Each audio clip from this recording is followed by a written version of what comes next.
مرتبہ کا واقعہ ہے، میرے آقا غوث اعظم رضی اللہ تعالیٰ عنہ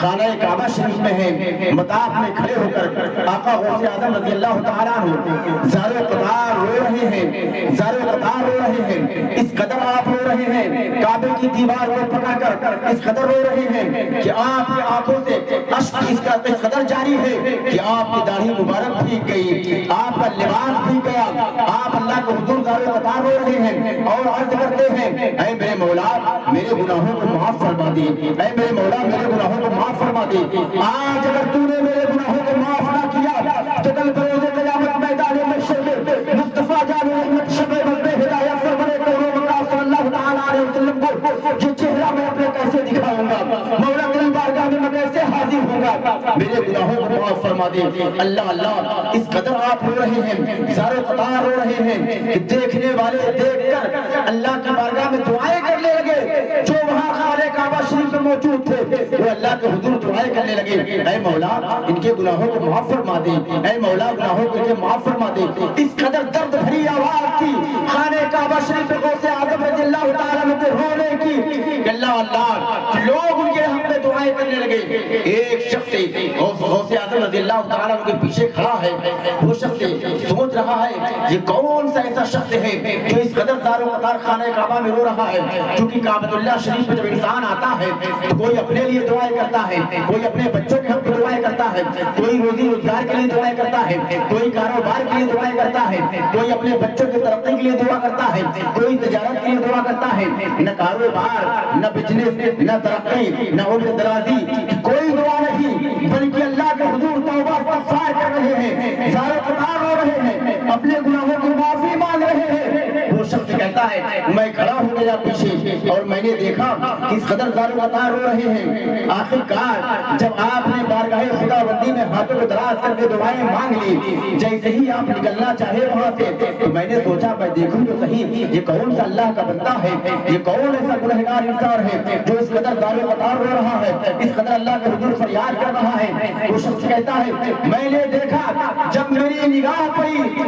سرکار غوث اعظم رضی اللہ تعالیٰ عنہ کے چہرے اقدس سے وہ چادر ہٹی تو میری نگاہوں نے دیکھا کوئی اور شخص نہیں جو تک رو رہا تھا، کوئی عام انسان نہیں بلکہ وقت کا قطب ہے، وقت کا غوث ہے، ولیوں کا بادشاہ ہے، زمانہ جسے غوث اعظم کے نام سے جانتا ہے، زمانہ جسے شہنشاہ جینا کے نام سے جانتا ہے، زمانہ جسے بڑے پیر کے نام سے جانتا ہے۔ اللہ اللہ سرکار غوث اعظم رضی اللہ تعالیٰ عنہ جو ولیوں کے بادشاہ ہیں، پیران پیر ہیں، دستگیر ہیں، ان کا خوف خدا میں عالم یہ ہے کہ کعبے کی دیوار کو پکڑ کر رو رہے ہیں، زار و قطار رو رہے ہیں، اپنے گناہوں کی معافی مانگ رہے ہیں۔ اے میرے پیارے مسلمان بھائیوں،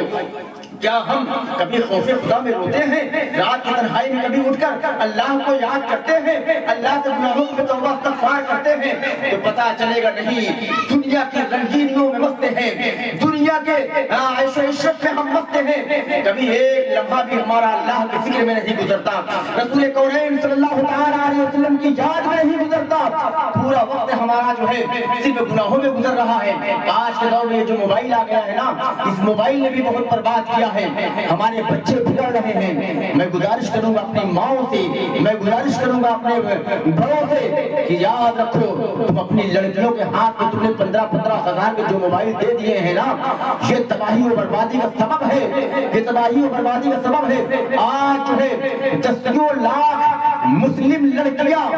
غیر مسلموں کے ساتھ جو چلی گئی ہیں، شادیاں کر لی ہیں، ان کے ساتھ گزارا کر رہی ہیں، صرف اس کی وجہ یہ تباہی و بربادی کی وجہ یہ موبائل ہے، یہ انسٹاگرام ہے، یہ واٹس ایپ کی چیٹنگ ہے، یہ فیس بک ہے۔ ارے تم نے اپنے بچوں کو 18-18 20-20 ہزار کے بچوں کے ہاتھ میں موبائل تھما دیا، جن بچوں کو پڑھنا تھا، جن بچوں کو ابھی جو ہے اسکول کا وقت تھا، کالج کا وقت تھا، ترقی کر کے ملک کا نام روشن کرنا تھا، خاندان کا نام روشن کرنا تھا، محلے کا نام روشن کرنا تھا، ان کے ہاتھوں میں تم نے یہ تباہ کاری کا سبب موبائل ہاتھ میں تھما دیا۔ پیارے اگر ان کے ہاتھوں میں موبائل ہے تو کبھی کبھار اچانک ان کے ہاتھ سے موبائل لے کر چیک بھی کر لیا کرو تمہارا بچہ کیا دیکھ رہا ہے۔ معلوم ہے ایک ٹی وی تھی، وہ نحوست تھی، کھلا تھا، لیکن اس میں پھر بھی ایک سسٹم ہوتا تھا، ایک دائرے کے اندر ایک چیز دیکھ سکتے ہیں، لیکن یہ جو موبائل ہے نا، اس میں انسان نہ جانے کیسی کیسی فحاشی چیزیں دیکھتا ہے، کیسی کیسی گندی گندی تصویریں دیکھتا ہے،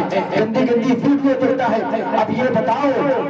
جب اس گندی چیزوں کو دیکھو گے تو گندگی تمہارے دماغ میں نہیں آئے گی تو اور کہاں آئے گی؟ پیارے، اگر اپنے سماج کو بچانا چاہتے ہو، اپنے نوجوان بچوں کو بچانا چاہتے ہو، نوجوان بچیوں کو بچانا چاہتے ہو، تو خدا کے واسطے ان کے ہاتھوں سے جو ہے یہ ملٹی میڈیا موبائل کو ہٹا لو، بلا ضرورت کو موبائل نہ دو۔ یا تو جتنی دیر ان کی پڑھائی کا وقت ہے، صرف پڑھائی کے وقت ان کے ہاتھوں میں موبائل دیا کرو، بعد میں ان کے ہاتھوں سے موبائل لے لیا کرو، بلا ضرورت ان کے ہاتھوں میں موبائل مت دو۔ غوث اعظم کی تعلیمات سے اگر ہٹو گے، یقین مانو گمراہ ہو جاؤ گے۔ سرکار غوث اعظم رضی اللہ تعالیٰ عنہ کی یاد میں کھوئے رہا کرو، غوث پاک کو اٹھتے بیٹھتے چلتے پھرتے سرکار غوث اعظم کا نام لیا کرو۔ ابھی علامہ غلام علامہ صابر صاحب نے کیا میسج دیا ہے، کیا پیغام دیا ہے، دوران تقریر آپ نے کیا ارشاد فرمایا ہے کہ اے مسلمانوں، جھوٹ مت بولو، جوا مت کھیلو، شراب مت پیو، زنا مت کرو، ہر وہ گناہ جس سے اللہ ناراض ہوتا ہے، رسول اللہ ناراض ہوتے ہیں، اس سے بچو۔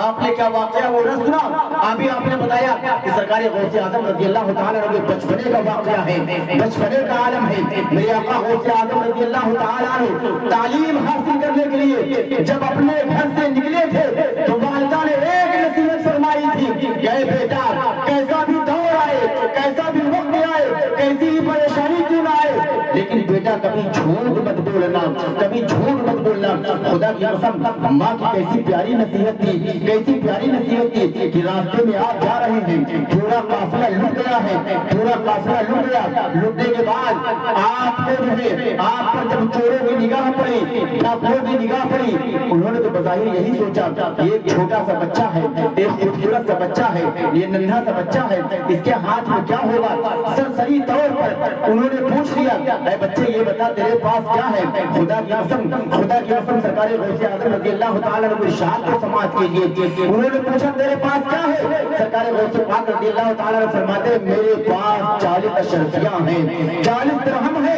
اللہ اللہ، جیسے ہی سنا تو ان کے سننے کے بعد کان میں آواز گونجی تو وہ شدرا رہ گئے، وہ سن کے پریشان ہو گئے، یہ کیسی باتیں کر رہا ہے؟ سب نے ایک بعد دیگر پوچھا اے بچے تمہارے پاس کیا ہے؟ تو آپ نے فرمایا میرے پاس 40 اشرفیاں ہیں۔ تو معلوم ہے وہ ڈاکوؤں کے سردار کے پاس لے کر گئے، کہا حضور یہ بچہ ملا ہے، یہ تمام سامان تو ہم نے لوٹ لیا، یہ بچہ ملا، اس بچے سے ہم نے پوچھا تمہارے پاس کیا ہے؟ تو یہ بچہ کہتا ہے میرے پاس 40 اشرفیاں ہیں۔ اس بچے سے پوچھا کہاں ہے؟ تو کہتا ہے میری والدہ نے اس صدری کے اندر سل دی ہے، اس صدری کے اندر 40 اشرفیاں موجود ہیں۔ حضرات محترم، جب کھول کر دیکھا گیا تو واقعی میں 40 درہم اس کے اندر موجود تھے۔ تو ڈاکوؤں کے سردار نے یہی تو پوچھا تھا، اے شہزادے یہ بتا، اے بچے یہ بتا، اگر تو چاہتا تو ان اشرفیوں کو بچا بھی سکتا تھا، ان درہم کو بچا بھی سکتا تھا، یہ تو اندرونی حصے میں سلے ہوئے تھے، اتنے اچھے انداز میں سلا کر دیا گیا تھا کہ تم نہ بتاتے تو پتا بھی نہ چلتا۔ آخر یہ بتاؤ تم نے کیوں بتا دیا؟ قربان چاہیے ولیوں کے سردار حضرت شیخ محی الدین عبد القادر جیلانی بغدادی ارشاد فرماتے ہیں وہ کوئی اور مذہب ہوگا جو جھوٹ کی تلقین کرتا ہوگا، وہ کوئی اور دھرم ہوگا جو جھوٹ کی نصیحت کرتا ہوگا۔ الحمدللہ میرا مذہب مذہب اسلام ہے، میں نے جس کا کلمہ پڑھا اپنے نانا جان محمد رسول اللہ صلی اللہ علیہ وسلم کا، اور میری والدہ نے نصیحت فرمائی ہے اے بیٹے تم نبی کی اولاد ہو، اے بیٹے تم نبی کی اولاد ہو، تمہارے لبوں میں رسول کونین فخر دارین صلی اللہ تعالیٰ علیہ وسلم کا خون مبارک گردش کر رہا ہے۔ اے بیٹا وقت کیسا ہی کیوں نہ آ جائے لیکن تم جھوٹ مت بولنا۔ اللہ اللہ، حضرات محترم، سرکار غوث پاک رضی اللہ تعالیٰ عنہ کے اس ارشاد کو، نجابات کے ارشاد کو ڈاکوؤں کے سردار نے سنا تو فوراً اس کی آنکھوں میں آنسو آ جاتے ہیں، فوراً آنکھوں میں آنسو آ جاتے ہیں، اور فوراً ڈاکو سرکار غوث پاک رضی اللہ تعالیٰ عنہ سے کہتا ہے اے شہزادے، اے اللہ کے مقدس ولی، اے اللہ کے نیک بندے، مجھے صدقے دل سے میں توبہ کرنا چاہتا ہوں، صدقے دل سے میں اپنی غلطی پر نادم ہوں، میں توبہ کرنا چاہتا ہوں۔ ہوں مجھے توبہ کرا دیجئے۔ اللہ اللہ سرکار غوث پاک رضی اللہ تعالیٰ عنہ نے اسے توبہ کرایا۔ ابھی آپ عالم نہیں ہیں، ابھی آپ فاضل نہیں ہیں، ابھی آپ نے علم نہیں حاصل کیا۔ یہ بچپن کی کرامت ہے کہ بچپن میں سرکار غوث اعظم رضی اللہ تعالیٰ عنہ لوگوں کو توبہ کرا رہے ہیں، گناہوں کو چھٹکارا دلا رہے ہیں، لوگوں کو نیکی کی دعوت دے رہے ہیں، لوگوں کو جہنم سے بچا رہے ہیں، لوگوں کو جنت کا راستہ دکھا رہے ہیں۔ سرکار غوث اعظم رضی اللہ تعالیٰ عنہ کی شان یہ تھی، جب آپ تقریر کرتے تھے 70 ہزار کا مجمع ہوتا تھا آپ کی بات و نصیحت میں۔ آج مائک کے ذریعہ ہم اپنی آواز لوگوں تک پہنچا نہیں پاتے۔ خدا کی قسم غوث اعظم رضی اللہ تعالیٰ عنہ کی آواز میں وہ کشتی اللہ نے وہ طاقت عطا فرمائی تھی کہ 70 ہزار کا مجمع سرکار غوث اعظم بغیر مائک کے ان تک اپنی آواز کو پہنچاتے تھے۔ ایک ایک مجمع میں 5-10 ہزار لوگ غوث اعظم رضی اللہ تعالیٰ عنہ کے مرید ہو جاتے تھے، توبہ استغفار کر لیتے تھے، اپنے گناہوں سے توبہ استغفار کر لیتے تھے۔ ایسا بہت ہوا کرتا تھا سرکار غوث پاک رضی اللہ تعالیٰ عنہ کا، ایسا بیان ہوا کرتا تھا سرکار غوث پاک رضی اللہ تعالیٰ عنہ کا۔ حضرات محترم، اگر غوث اعظم رضی اللہ تعالیٰ عنہ سے سچی محبت کرتے ہو، غوث اعظم رضی اللہ تعالیٰ عنہ سے سچی عقیدت ہے، حضرات محترم جب 11ویں کی ڈیٹ چڑھاتے ہو تو یہ بھی خیال رہے کہ یہ پیسہ حرام کا ہے یا حلال کا ہے۔ غوث اعظم رضی اللہ تعالیٰ عنہ زندگی پر جھوٹ نہیں بولے۔ غوث اعظم رضی اللہ تعالیٰ عنہ نے حرام سے دور رہنے کو آپ نے تلقین فرمائی ہے، آپ نے حلال روزی کمانے کے لیے نصیحت فرمائی ہے۔ حضرات محترم، حلال روزی سے ایک ڈیگ 2 ڈیگ 10 ڈیگ کی ضرورت نہیں ہے، مختصر سا غوث اعظم رضی اللہ تعالیٰ مختصر سا کچھ پکا کر جو ہے کچھ شیرینی ہو یا کھانا ہو اسے پکا کر بارگاہ غوث اعظم رضی اللہ تعالیٰ عنہ میں پیش کر دیا کریں، فاتحہ دلا دیا کریں، نذر پیش کر دیا کریں اور غریبوں کو بھی کھلائیں، امیروں کو بھی کھلائیں۔ سرکار غوث اعظم رضی اللہ تعالیٰ عنہ کی عادت کریمہ تھی کہ آپ لوگوں کو خوب کھلاتے تھے، پیاسوں کو خوب پانی پلاتے تھے۔ آپ روزانہ ایک لباس سلواتے، ایک مرتبہ پہنتے اور تقسیم کر دیتے، بانٹ دیتے۔ کسی نے پوچھا، اے قطب الاقطاب، اے شیخ المشائخ، اے ولیوں کے بادشاہ، اے غوث اعظم دستگیر، آپ روزانہ لباس سلواتے ہیں، اس کا مقصد کیا ہے؟ میرے آقا غوث اعظم رضی اللہ تعالیٰ عنہ ارشاد فرماتے ہیں مقصد یہ ہے کہ میں لباس، بہت سے ایسے لوگ ہیں جنہیں نیا لباس میسر نہیں ہوتا، میرا مقصد ہے کہ تمامی لوگوں تک میرا لباس پہنچ جائے، ان کی نسبت مجھ سے جڑ جائے، جو میرا لباس پہن لے گا وہ جنتی ہو جائے گا۔ زندہ باد، سبحان اللہ سبحان اللہ۔ یہ سرکار غوث اعظم رضی اللہ تعالیٰ کی شہادات ہیں، ہمیں سرکار غوث پاک رضی اللہ تعالیٰ کی شہادات پر عمل کرنا چاہیے۔ آج کیا ہے؟ آج جو ہے ہم لوگ برائیوں کی جانب رواں دواں ہیں۔ علامہ صابر صاحب نے جو تلقین فرمائی ہے اس کو یاد رکھیں۔ آج حالات کیا ہے؟ آج دیکھیں تو صحیح، ہمارے گھروں میں اگر ٹی وی لگی ہے نا تو اس کی خوب صفائی ہوتی ہے، موبائل ہے تو موبائل کے اگر پردے میں کچھ ذرا سے کمی آ جائے تو فوراً اسے صاف کر لیا جاتا ہے۔ گھر میں ٹی وی ہے، فلش میں کچھ کمی آ جائے تو فوراً صاف کیا جاتا ہے۔ ہماری ماں اور بہنیں گھر کی جب صفائی کرتی ہیں تو ٹی وی کو بھی صاف کرتی ہیں، اس کا بڑا خیال ہے۔ لیکن یہ تو بتاؤ، ٹی وی کی صفائی ہو رہی ہے، گھر کے تمام الماریوں کی صفائی ہو رہی ہے، لیکن شادی ہوئی تھی، جب جہیز میں تمہیں قرآن ملا تھا، اس قرآن کو سجا کر تم نے طاق پر رکھ دیا ہے، ہاتھ لگاؤ تو 5 انگلیوں کے نشان بن جاتے ہیں، چھپکلیوں نے انڈے دے دیے ہیں، مکڑیوں نے جانے لگا لیے ہیں۔ حالات یہ ہے گرد غبار قرآن مجید پر اس قدر بیٹھ چکا ہے کہ اگر انسان چاہے تو اسے تیمم کر سکتا ہے۔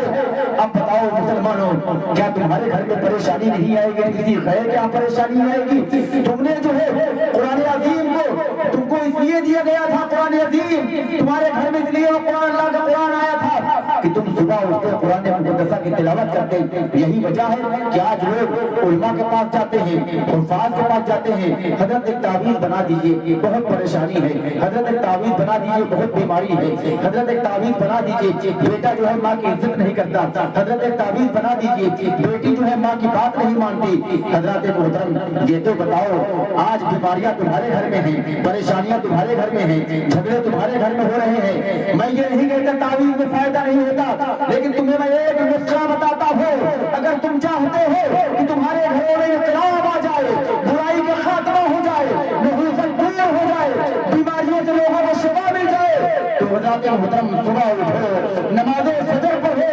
ایک پارا نہ صحیح ایک برق قرآن مقدسہ کی تلاوت کر لیا کرو اور ایک برق قرآن مقدسہ کی تلاوت کر کے اپنے چاروں جانب گھر کے دم کر دو بچوں پر دم کر دو انشاءاللہ بچوں سے بیماریوں کا خاتمہ ہو جائے گا گھر سے پریشانیوں کا خاتمہ ہو جائے گا اللہ تمہارے گھر میں اپنی رحمتوں کا نزول عطا فرما دے گا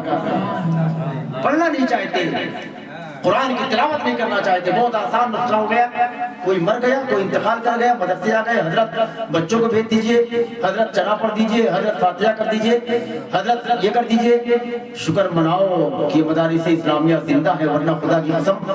ہمارے اور تمہارے ماں باپ کے انتقال کے بعد کوئی کی قبر پر فاتحہ پڑھنے والا بھی نہیں ہوتا بتائیں آج سے 10-20 سال 25 سال پہلے دیکھیں جو مہمان آتے تھے نا تو وہ لوگ بیٹھ کر پڑھتے تھے 10-20-50 اکٹھا ہوتے تھے کوئی قرآن شریف کی تلاوت کرتا تھا کوئی ذکر و اذکار کرتا تھا جو لوگ جاہل ہوتے تھے نہیں پڑھے لکھے ہوتے تھے لیکن ان کے اندر انخم ہوتا تھا وہ چنا پڑھتے تھے اس پہ بھی کلمہ لا الہ الا اللہ محمد رسول اللہ پڑھتے تھے اور وہی بخش دیا جاتا تھا آج کا جو دور ہے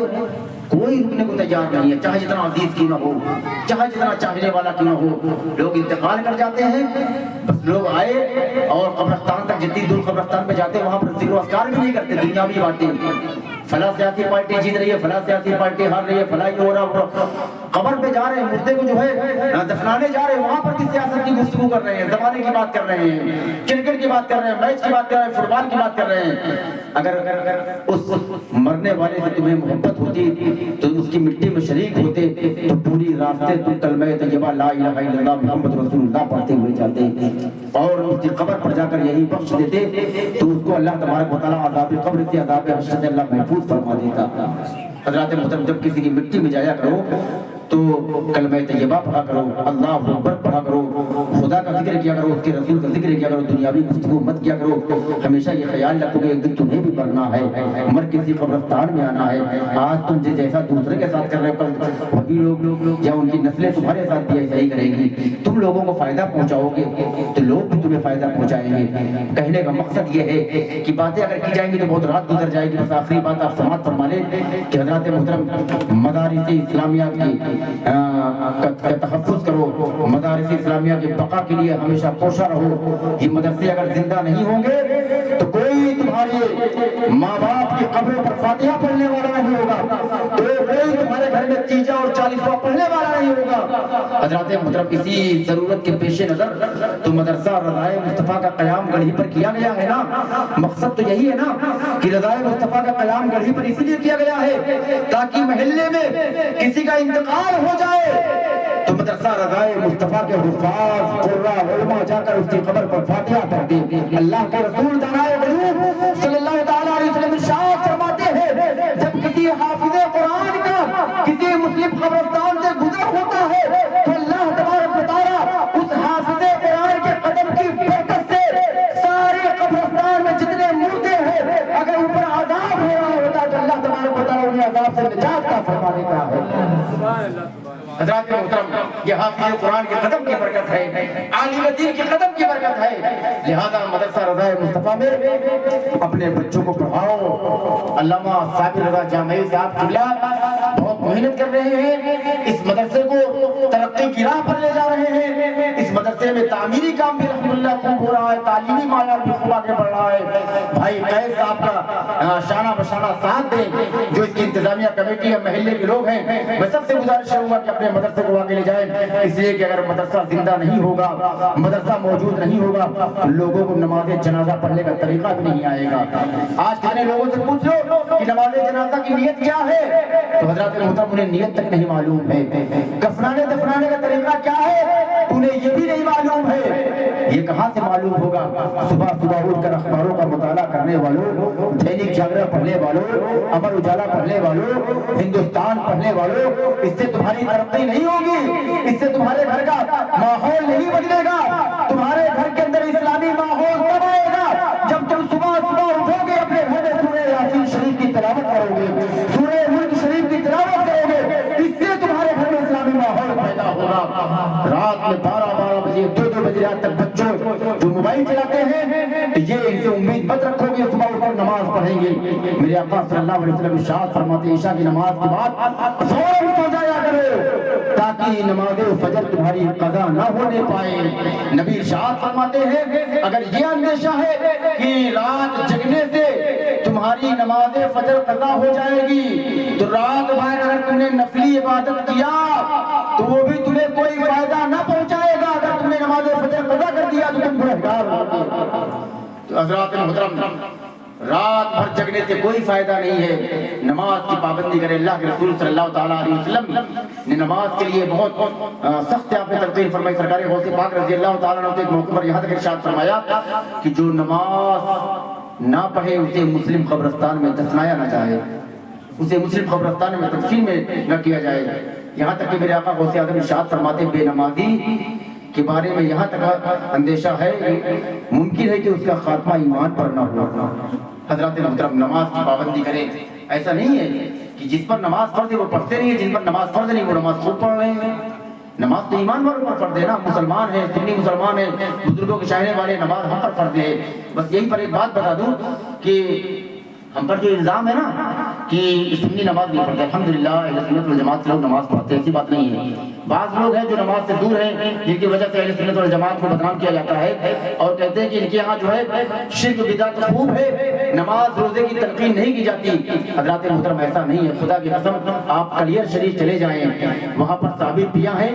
بغل میں آپ کو مسجد ملے گی۔ مارہرہ مقدسہ چلے جائیں، وہاں پر شاہ برکت اللہ آرام فرما ہے، سامنے آپ کو مسجد ملے گی۔ آپ جو ہے بغداد شریف چلے جائیں، سرکار غوث اعظم کی مزار مقدسہ ہے، وہاں پر آپ کو سامنے مسجد ملے گی۔ آپ جو ہے بریلی شریف چلے جائیں، اعلیٰ حضرت سرکار کی مزار ہے، آپ کو سامنے مسجد رضا ملے گی۔ مکن پور شریف چلے جائیں، قطب المدار زندہ شاہ مزار حضرت بدیع الدین زندہ شاہ مزار رضی اللہ تعالیٰ عنہ کا آستانہ ہے، سامنے علی شان مسجد ملے گی۔ صفی پور شریف چلے جائیں، مزار ہے حضرت شاہ صفی رحمۃ اللہ علیہ کا، سامنے آپ کو مسجد ملے گی۔ آپ جو ہے باگر بون چلے جائیں، مزار ہے، سامنے آپ کو مسجد ملے گی۔ الہ آباد چلے جائیں، منور علی شاہ رحمۃ اللہ علیہ کا آستانہ ہے، سامنے مسجد ملے گی۔ جاج مون چلے جائیں، مخدوم شاہ رحمۃ اللہ علیہ کا آستانہ ہے، سامنے مسجد ملے گی۔ دادا میاں چلے جائیں، مسجد ہے، مزار ہے، سامنے مسجد ملے گی۔ اجمیر محلہ چلے جائیں، ہر جگہ ہر خانقاہوں میں ایک خانقاہ کے ساتھ ایک مسجد ملے گی۔ لیکن اجمیر جب آپ جائیں گے تو وہاں پر اجمیر محلہ میں غریب نواز کے آستانے پر ایک مسجد نہیں بلکہ چاروں جانب 4 مسجدیں آپ کو ملیں گی، 4 مسجدیں ملیں گی۔ تو کیا پیغام مل رہا ہے؟ پیغام یہ مل رہا ہے کہ اگر چومنا ہے تو ولیوں کے دربار میں چلے آؤ، پوچھنا ہے اللہ کی عبادت کرنا ہے تو اللہ کے گھر میں چلے جاؤ۔ یہ بزرگوں کا پیغام ہے۔ بزرگوں نے مسجدیں اس لیے تعمیر کروائی ہے کہ نماز پڑھو۔ سرکار دیوا سرکار وارث پاک رضی اللہ تعالیٰ عنہ کے مزار مقدسہ پر آپ جائیں تو بڑے بڑے لفظوں میں لکھا ہوا ہے جو نماز نہ پڑھے وہ میری بیعت سے خارج، میری بیعت سے خارج۔ حضرات محترم، نماز کی پابندی کیجئے، روزے کی پابندی کیجئے، حج کی پابندی کیجئے، زکوٰۃ کی پابندی کیجئے، گناہوں سے توبہ استغفار کیجئے، سرکار غوث پاک رضی اللہ تعالیٰ عنہ کی تعلیمات پر عمل کیجئے۔ یہی پیغام ہے، یہی آج کے اس تقریر کا محور ہے کہ ہم سب سرکار غوث اعظم رضی اللہ تعالیٰ عنہ اگر سچے شہدائی ہیں، ان کے نام کا نعرہ لگاتے ہیں، ان کے نام کی محفلیں سجاتے ہیں تو ان کی تعلیمات پر بھی عمل کریں۔ سرکار غوث پاک نے فرمایا ہے کہ حلال روزی کماؤ، حرام سے بچو۔ سرکار غوث پاک رضی اللہ تعالیٰ عنہ فرماتے ہیں شراب حرام ہے، شراب سے دور رہو۔ میرے آقا غوث اعظم ارشاد فرماتے ہیں جو دنیا میں رہ کر شراب نہیں پیے گا، شراب سے دور رہے گا، کل اللہ عز و جل اسے جنت میں شراب طہورہ عطا کرے گا۔ اللہ تبارک و تعالیٰ آپ کو جو ہے اپنے دست قدرت سے عطا فرمائے گا، شراب طہورہ آپ کو ملے گا۔ حضرات محترم، لہذا شراب سے دور رہیں، اور سب سے زیادہ جو ضروری چیز ہے وہ یہ کہ اپنے نگاہوں کی حفاظت کریں۔ سب سے بڑا گناہ اپنے نگاہ کی حفاظت کریں۔ یہی وہ نگاہ ہے جو آپ کو گناہوں کی جانب لاتی ہیں۔ جب بھی کسی بہن بیٹیوں پر آپ کی نگاہ پڑے